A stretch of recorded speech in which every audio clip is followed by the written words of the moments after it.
I thought I'd show you how to make any of these sculptures. To do this, the only thing you really need that's unusual is the brass rod. The brass rod is easily bent. Well, not easily. Some people have a problem with it. But you can change it, change the position of it.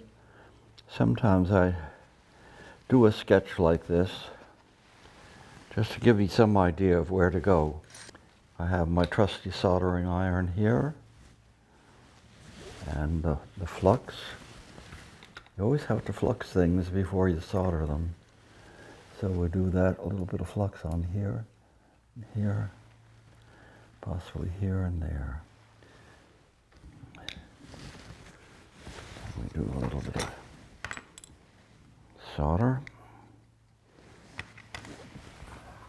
You don't have to be exact with all of this. That's the beauty of it. If you don't like it, you can change it. And it appears as if you're always going to do the same thing when you lay it out like this, but you find that each time you do a drawing, it does become different. It takes on a personality as you do it.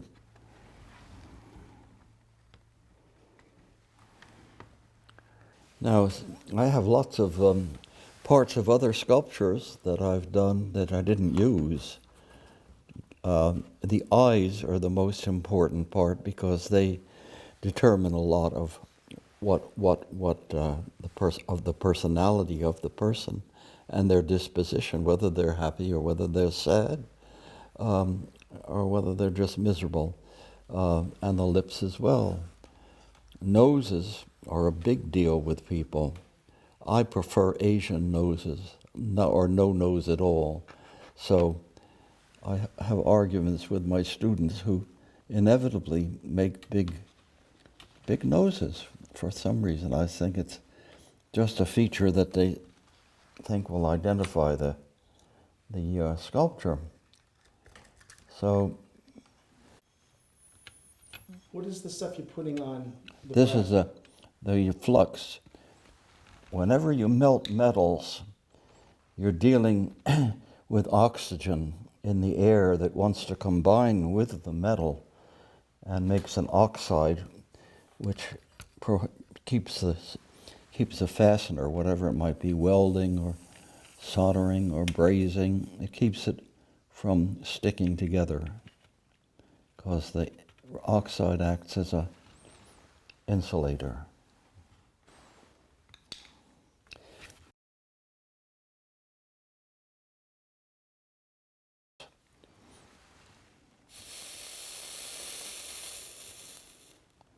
See, none of this is planned. The beauty of it is it's spontaneous. And if you don't like it, you just simply take it apart.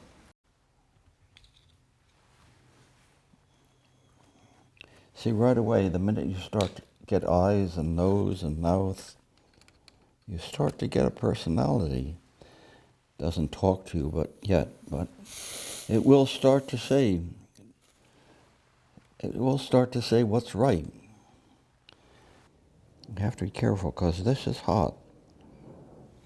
And you have to have asbestos hands.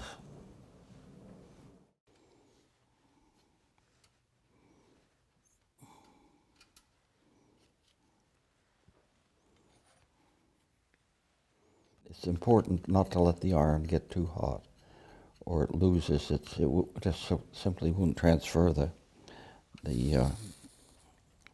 solder. You have to get the joint fully heated all through, or otherwise you can't just plop it on and expect it to stay like a piece of adhesive or something. You really have to heat the joint. Sometimes the brass rod has a coating on it that should be taken off before you try to solder it. The best part of this process is that you can work on it in a vertical position. So I've drilled a 1/2-inch hole into this block of wood. And we can put it up.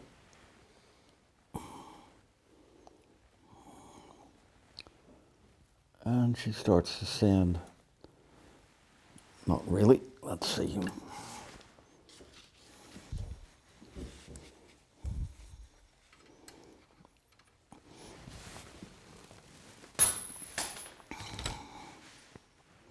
Would have helped if I had this.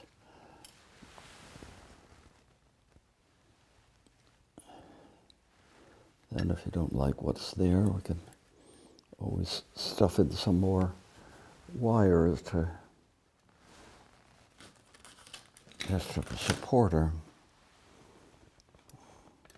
These might come in handy later on to attach things to.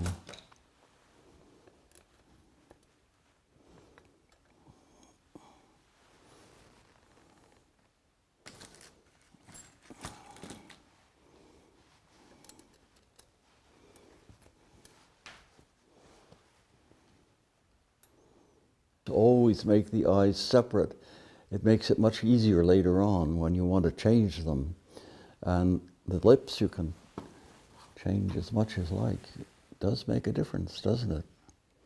As you do these things, you look at it critically from a distance. And I build many at a time and go back and work on them because it allows me to develop them. And you can, just by changing the color of the eyes, and the eyes don't have to match. They can be different colors.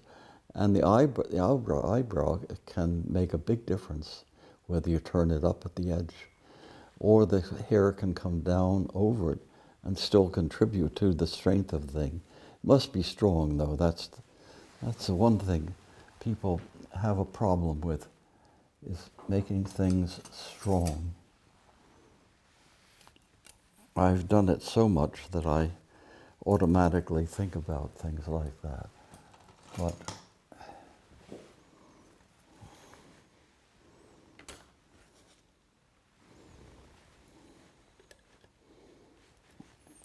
this is just to make her stand up. Come on now, girlie, stand up. There we go. And there you have it. And that's the way you do it.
Hi, my name's Cynthia Chapra, and I'm one of Joe Ferguson's students.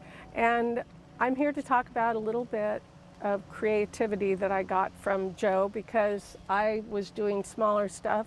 He wanted me to be creative and do larger stuff. So he started this whole process of this sculpture by giving me 3 pieces of wire and saying to bend them. I did that, came up with some beautiful curves that I liked, and that's where it started. I ended up liking the way the curves were going and getting excited about doing this. And after bending a bunch of wire and getting it together, Joe was always pushing to put the glass in.